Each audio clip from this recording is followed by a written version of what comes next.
right, y'all. What do you say we take a break real quick? Oh, I tell you, there ain't nothing like honest work. Honest work. Where you get out here and you actually doing something and you can take a little bit of pride in the work you do. It don't seem like much, but when you picking up that thing, it probably weighs about 25 pounds. Something like that, 20 pounds.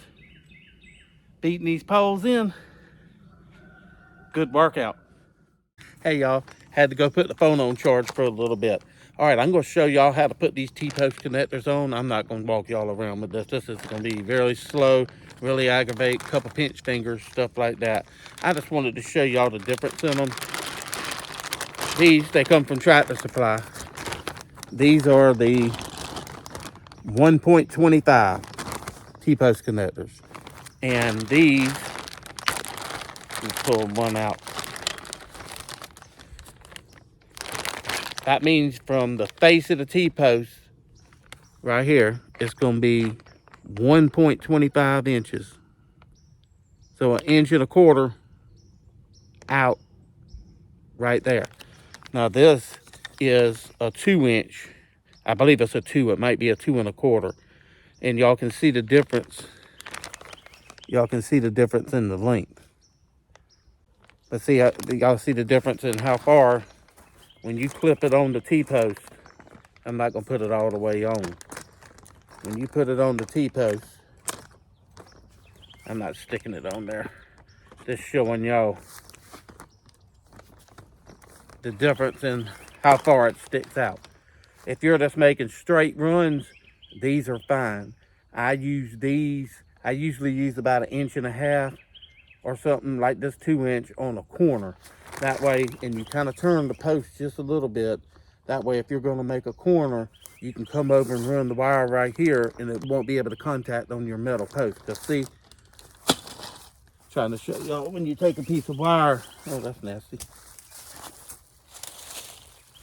But somewhat straight stick. When you take a piece of wire, it's going to run off the post like that, go to that post over there, and then continue on to that post. You could probably do it with this one, but y'all see how close that is, putting that wire to that T-post. And you could have arcing, so you don't want that.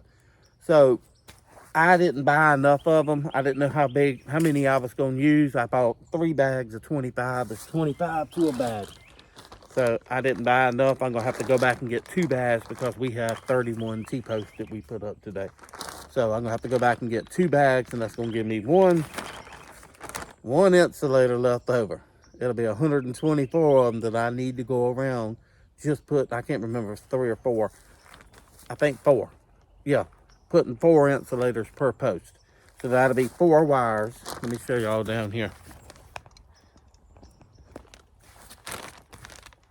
You're about to fall over. That'll be 4 wires. So I think I'll put 1 wire. Oh, y'all, phones. I'll put 1 wire up here at the top. Make the fence high as I can. 1 wire about, like, put them maybe about every foot, something like that. So you come off the ground about that high, because deer ain't going to usually get on their bellies and go into nothing. Usually don't say, they will do it, but they usually don't. So put one about 1 foot up, put another about 1 foot up, put another about 1 foot up, and put another on the very tip top. So that should space it out pretty good. That's a little over 1 foot, but that would probably actually be a pretty good thing to carry around. I'm just going to use my little piece of wood as a reference here. So I'll put another one right here. And like I say, you can get some pinched fingers putting these things on, especially when you put a bunch of them. They kind of wear your fingers out putting them on. So we'll use another one right here.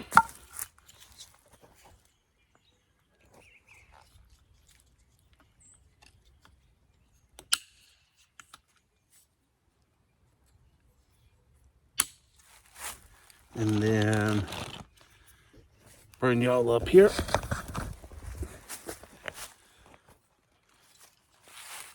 Put a nut, and that's as high as you can go.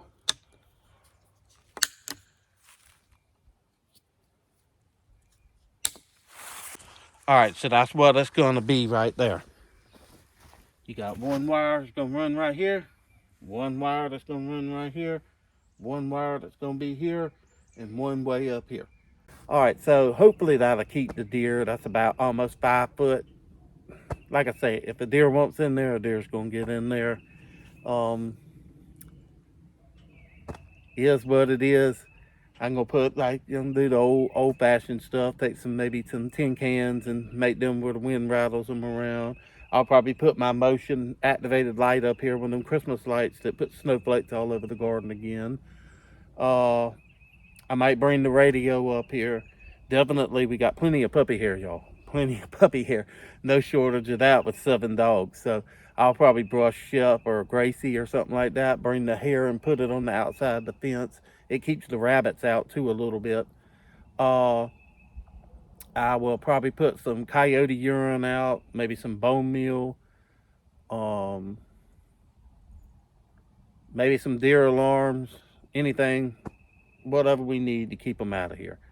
So hopefully everything will do good. They usually don't mess with the corn that bad once the corn starts getting up, but they will when that corn starts coming out the ground. They'll know it straight to the ground and stun it. It won't do good at all. So I definitely want to keep them out till that corn gets up to about 3 or 4 feet, something like that. Trying to think of other things.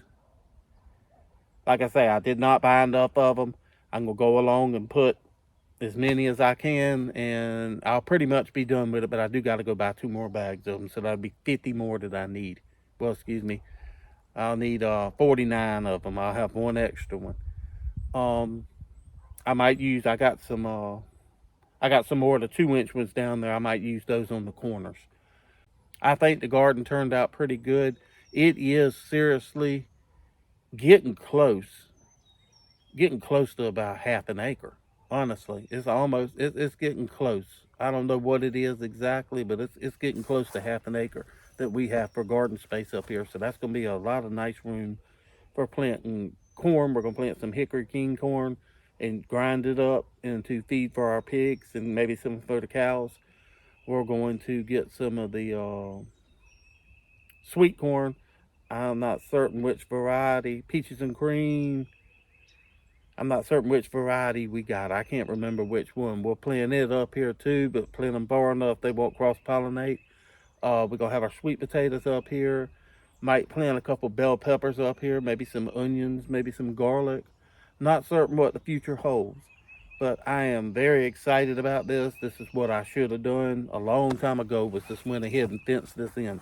And the good thing about this electric wire, if I decide to come up here tomorrow, the excavator's sitting right behind me. The excavator's sitting right there. I got to park it up under the shed. If I decide to come up here tomorrow and y'all see this tree behind me, it's about that big around.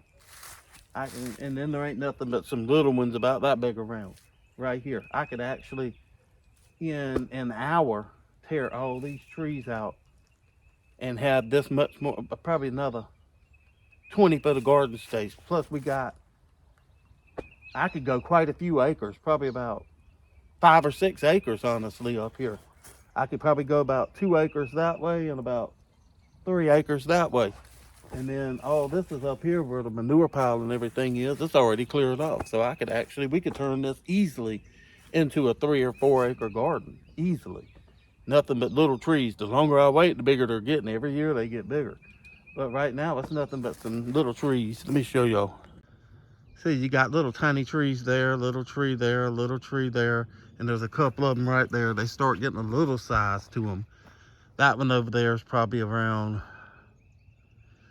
maybe about 13, 14 inches. Excuse me, the phone's focusing on my finger. That tree over there is about 13, 14 inches, and that's the biggest one, I believe, in that group. But there's a couple of them that's a little bit bigger than a pie plate. Then you've got this tree here that the ivy's growing up in. Then you got a live oak tree right here. But if y'all see, it's cleared out on the other side up there. I actually had to come the other day. Let me show y'all. Mini X is sitting right there. I actually had to come in here. That's our mulch. And I had to come in here the other day and make a new road coming up, because see, when I closed that garden off, that was my road right there to get up here. So if y'all come up here, actually, y'all see it's already kind of open in there. There's a couple of little trees.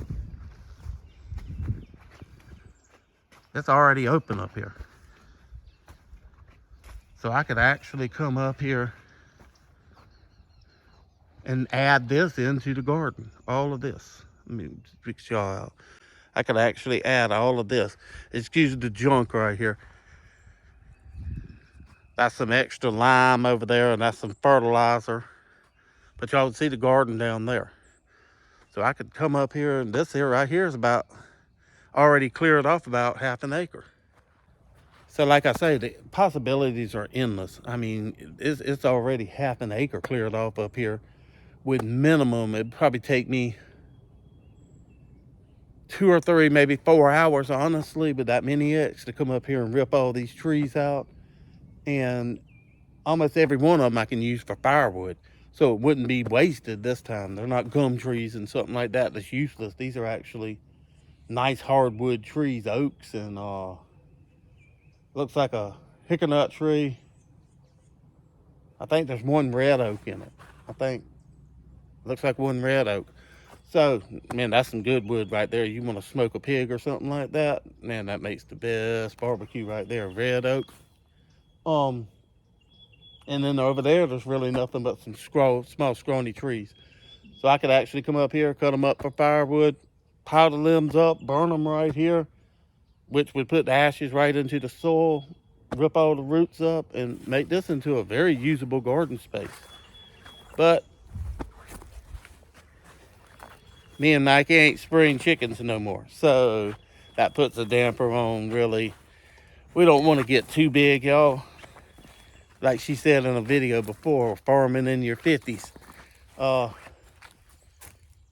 We don't want to get overwhelmed. I mean, I want enough to be able to feed the animals, some extra feed, save some money on feed. But I don't think neither one of us want to get overwhelmed too much. But it would be nice to have a nice pasture to plant corn in and stuff like that. So next year, this whole thing right here would actually, we could make this into a corn patch. And that would be a lot of feed. That would save us a lot of money on feed.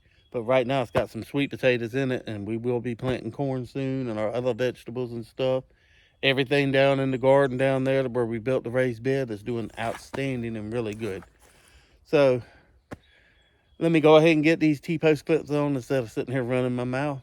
And I'll show y'all once I get as far as I can go with what I got. So let me get to it.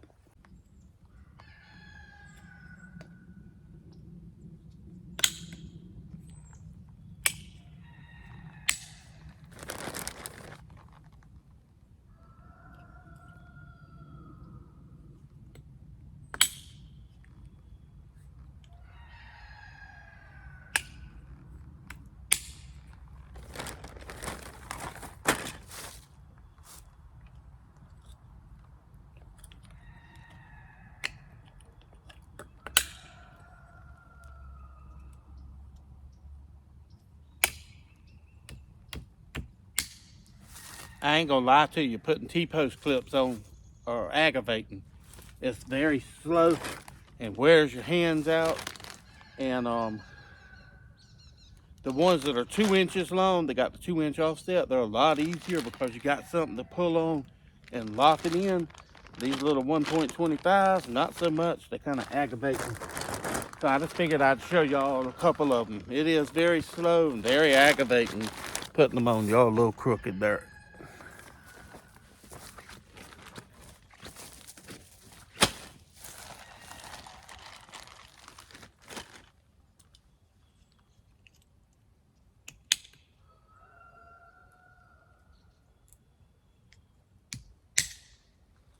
The most important one of these is the one that you put at about nose level for them deer when they snooping around for them to hit that wire.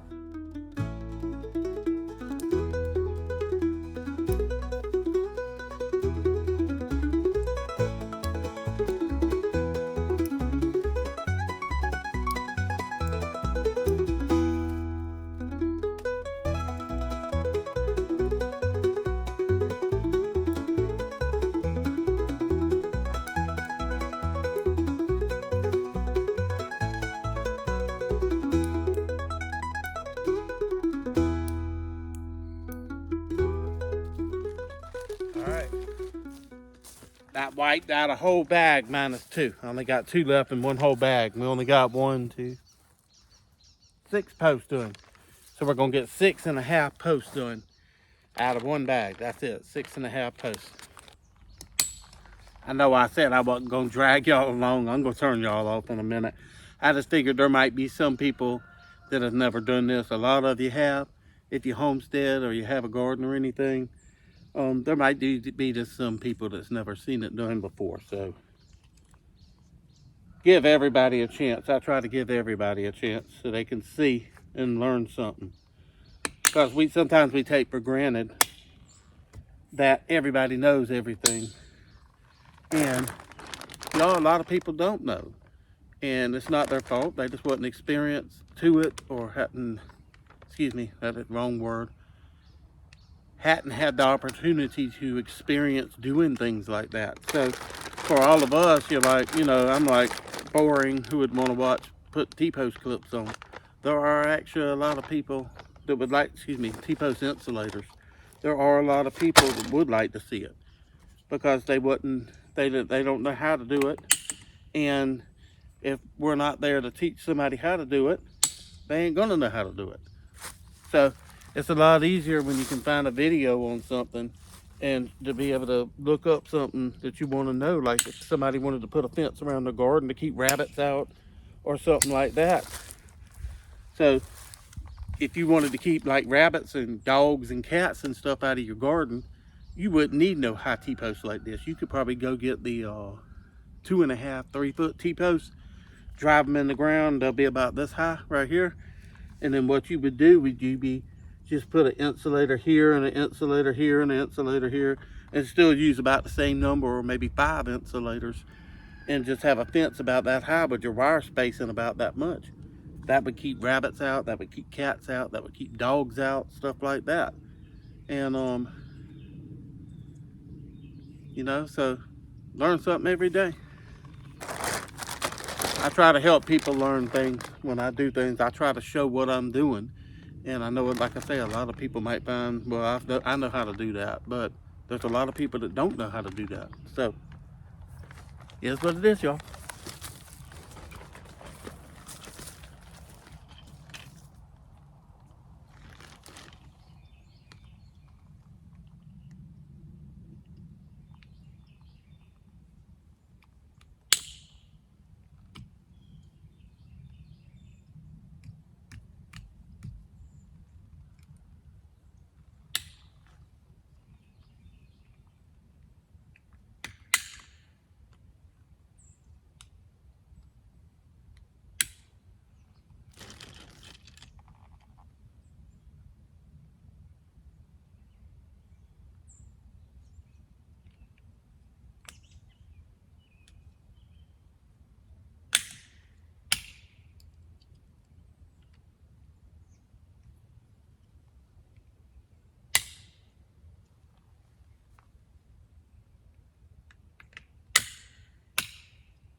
So as y'all can see, the yellow insulators actually make the T-post very visible.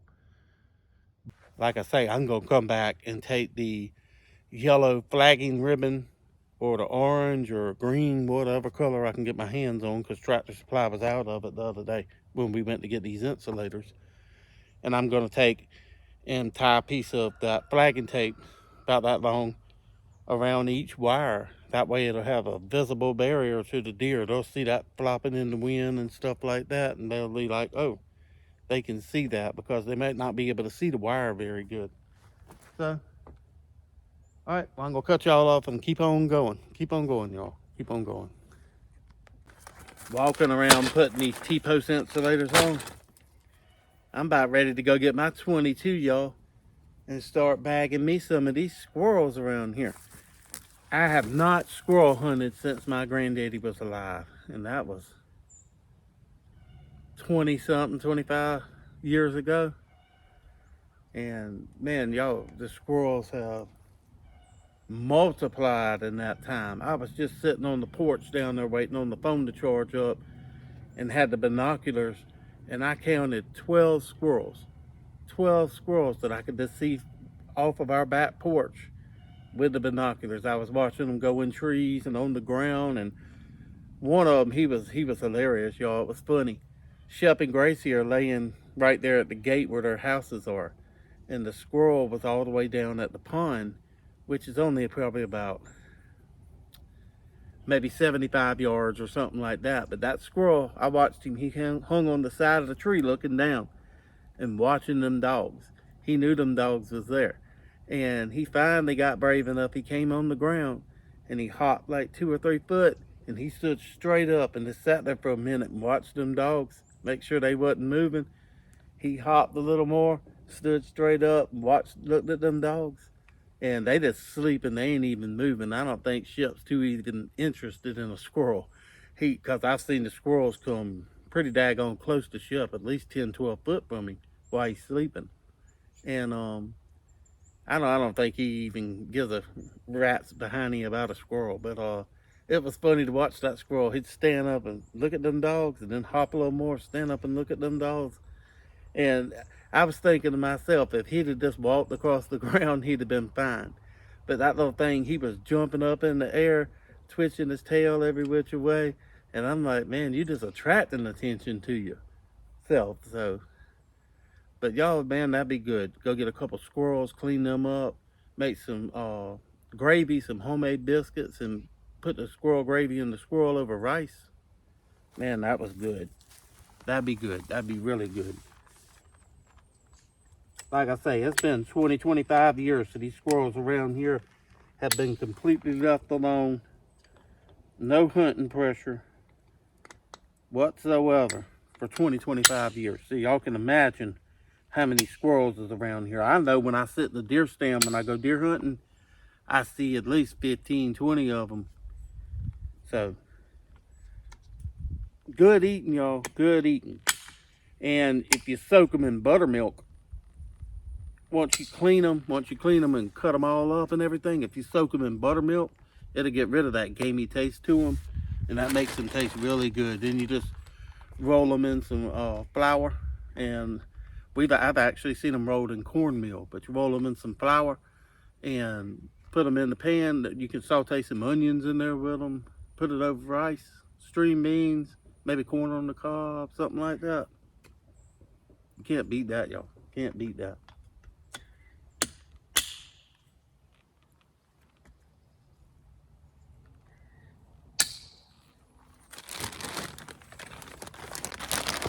I guess what I was trying to say earlier was never take for granted that everybody knows everything, and always take a few extra minutes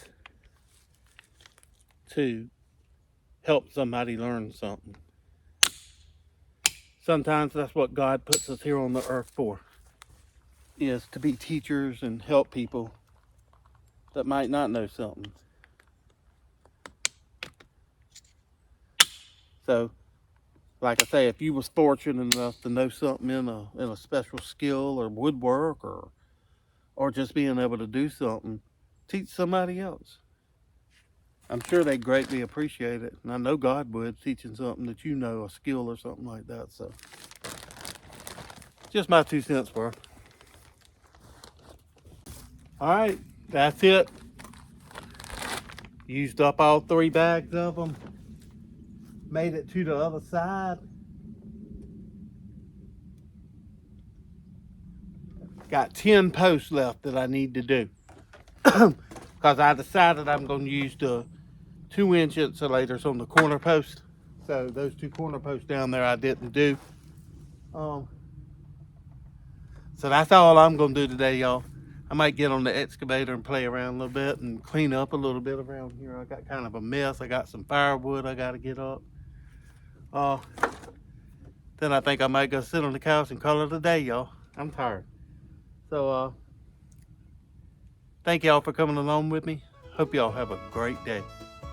Y'all take care. God bless. Y'all come back and see us soon. Hopefully I won't have deer. I don't even know if I'm in the camera, y'all. So, it is what it is. Y'all, I completely forgot what I was going to say. This is something I do. I'm sure they make some kind of nifty gadget. Made it to the end, y'all.